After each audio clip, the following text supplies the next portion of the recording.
मांस खाना पुण्य है या पाप? मित्रों, हम आपका स्वागत करते हैं।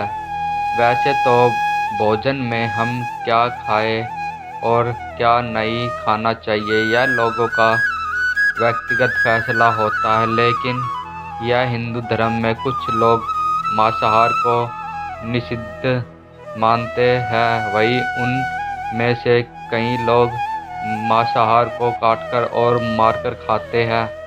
आज भी यह कार्य कई जगहों पर मिलता है। एक और मांसाहार का ग्रहण करने वाले लोग शाकाहारी खाने वाले लोग को घास फूस वाले लोग बताते हैं, और दूसरी ओर देखें तो शाकाहारी खाने वाले लोग व मांसाहारी खाने वाले लोगों को जानवरों पर अत्याचार करने वाले लोग मानते हैं।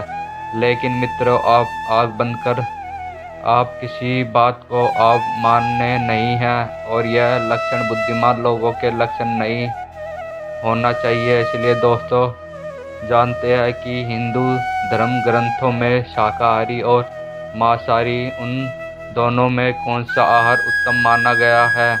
हिंदू धर्म में मांस खाना मना है कि नहीं, इस बात को लेकर कई लोग के मन में शंका होती है।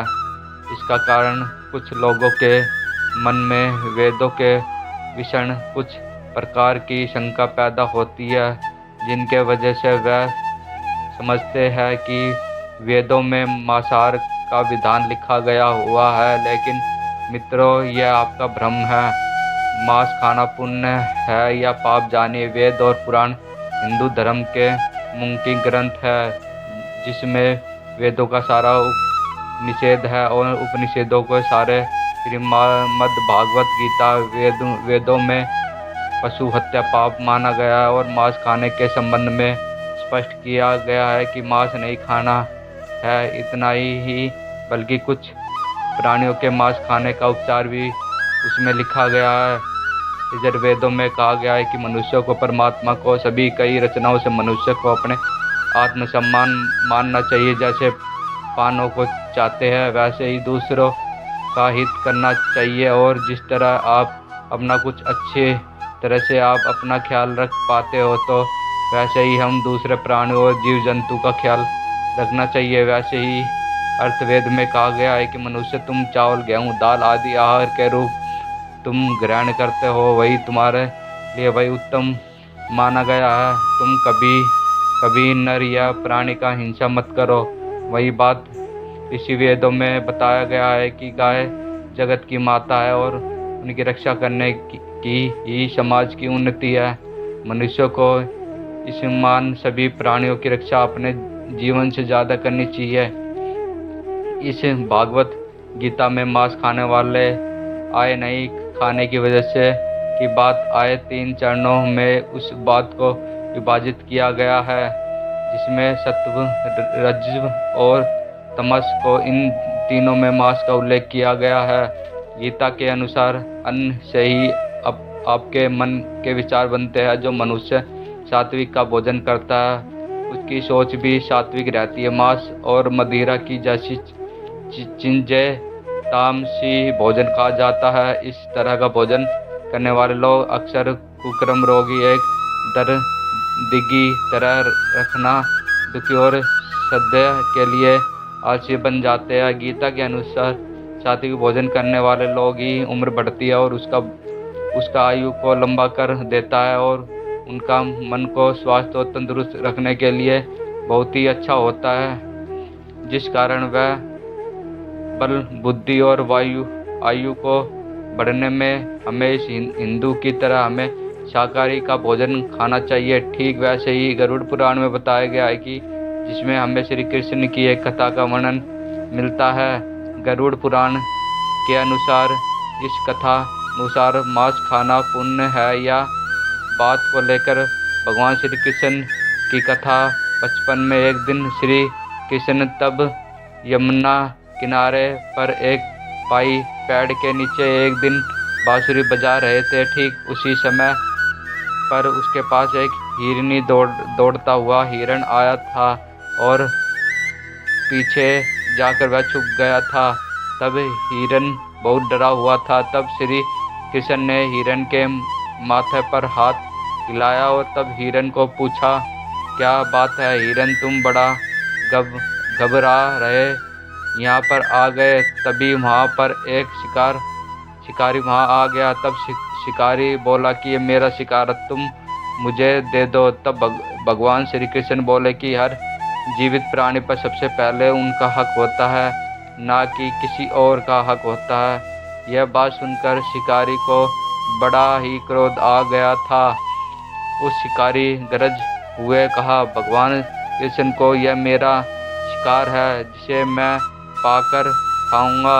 यह बात छोड़ो, तुम मुझे तुम्हारा ज्ञान मत दो। इस प्रकार यह बात भगवान श्री कृष्ण दोबारा बोले कि किसी भी प्राणी को मारना, जीव को मारना यह बड़ा ही पाप है। क्या तुम पाप के भागी बनना चाहते हो? मांसाहार यह पाप है, यह पुण्य, यह बात तुम नहीं जानते हो। तब वह शिकारी बोला कि मैं आपकी तरह बहुत ज्ञानी नहीं हूँ कि मैं क्या जानूँ कि मांसाहार पाप है या पुण्य, यह बात नहीं जानता हूँ। बस इतना जानता हूँ कि मैं यदि यह शिकार नहीं कर पाया तो मुझे यह खाना नहीं मिल पाएगा। मैं इस हिरण को इस जीव से मुक्त कर मैं तो पुण्य ही तो कमा रहा हूँ, फिर आप क्यों मुझे इस पुण्य को कमाने से मुझे तुम रोक रहे?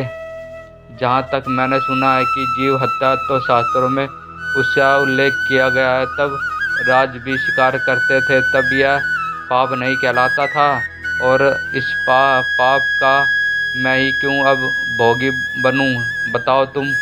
तब शिकारी श्री कृष्ण को पूछा, अब बताइए कि मांसाहार पाप है या पुण्य, इसके बारे में बताइए। तब शिकारी की बात सुनकर भगवान श्री कृष्ण को लगा कि यह शिकारी मांसाहार खाकर अपना बुद्धि नष्ट कर बैठा है।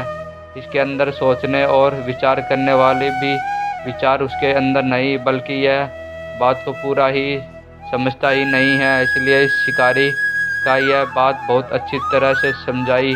तब भगवान श्री कृष्ण को एक कथा सुनाते हैं कि एक बार मगध में अकाल के वजह से खेतों में अन्न का उत्पादन कम हो गया था। तब वहाँ के राजा को बहुत चिंता करने लगे और मन में ही सोचते रहे कि इस समस्या का निदान योगी रीत नहीं हुआ है तो यह कठोर के बहरे हुए अनाज भी कम हो जाएगा और इसके बाद संकट और भी संकट बढ़ जाएगा। इस समस्या का हल करने के लिए राजा ने मंत्री एवं सभी राज दरबारी और मंत्री परिषदों में राज दरबार में सभी को बुलाया और यह बात सभी को पूछी, इस राज्य में इस भूखमरों की समस्या का इलाज करने के लिए हम क्या करें?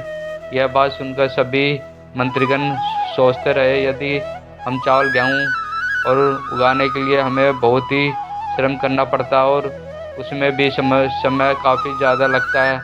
ऐसे में राजा कोई भी सस्ता नहीं हो सकता। तभी शिकार करने वाले एक मंत्री ने खड़े हुए कहा कि करने वाले महाराज ने कहा कि सबसे आसान तरीका मांसाहारी है। यह धन की खर्चा नहीं करता होगा और आपको समय भी बर्बाद नहीं होगा। इस बात को लेकर सबका समर्थन मिलता है। तब राजा वह पर शांत होकर सबकी ओर देखता और उसके बाद मंत्री पद ने कहा कि मैं यह बात नहीं मानता कि मांस यह सबसे सस्ता पदार्थ है या नहीं मानता हूँ, फिर भी इस विषय में आपको कल यह बात देता हूँ। प्रधानमंत्री जब उस मांसाहार हर के घर जाकर पहुँचे और उनसे कहा कि संध्या को महाराज बीमार हो गए, उनकी हालत बहुत ही खराब हो गई है। तब वेद ने कहा कि तब कुछ शक्तिशाली प्राणी का मांस यदि मिल जाए तो वह जल्दी ही ठीक हो जाते हैं। तब उसने कहा कि आप मेरे पास आप सब कुछ मांग सकते हो। तब शिकारी कहा कि मैं तुम्हारा हृदय निकाल कर मैं राजा को दे देता हूँ। तब वह उदास हो गया। तब वह राजा को उस मांस खिलाया और तभी राजा ठीक हो गए। इस कारण वह सब खुश हो गए। जिस कारण वह शिकारी को अंदर ही बड़ा प्रभाव लगा और कहने लगा कि आज ही मांस खाना मैं छोड़ दूंगा। तो मित्रों, आप इस कथा को जानने के बाद अब पर निर्भर करता है कि आप कौन सा आहार ग्रहण करना चाहते हो और कौन सा नहीं। इस बात को लेकर विज्ञान भी प्रमाणित कर चुका है कि हमारे शरीर के लिए हमें मांसाहारी का अपेक्षा से हम शाकाहार के भोजन हमें खाना चाहिए। आप वैज्ञानिकों को माने तो आप शाकाहारी भोजन खाने से हमारे शरीर के अंदर बहुत सारी प्रकार शक्ति और मजबूत बनाता है, हमारा पंचतंत्र और हमारी बुद्धि को बढ़ाने में काम करता है। लेकिन कुछ ग्रंथों अनुसार मांसाहार को बड़ा ही उत्तम माना गया है। जिन जीवों को आप मारकर खा रहे हो उन्हें पाना प्राण बचाने के लिए अवसर भी नहीं मिलता। जिस तरह हम प्राणियों का शिकार करते हैं तो हमें इस जन्म क्या दूसरे जन्म हमें यह मनुष्य का अवतार नहीं मिलता। तो मित्रों, हम उम्मीद करता हूँ आपके कई भ्रम आपके टूटे होंगे। ऐसी ही कहानियाँ और स्टोरी हम अपने चैनल के माध्यम से आपको रोज़ सुनाते रहेंगे। कृपया करके हमारे चैनल से जुड़े रहने के लिए हमारे चैनल को like, share, comment and subscribe ज़रूर करें। धन्यवाद। आपका दिन शुभमय हो।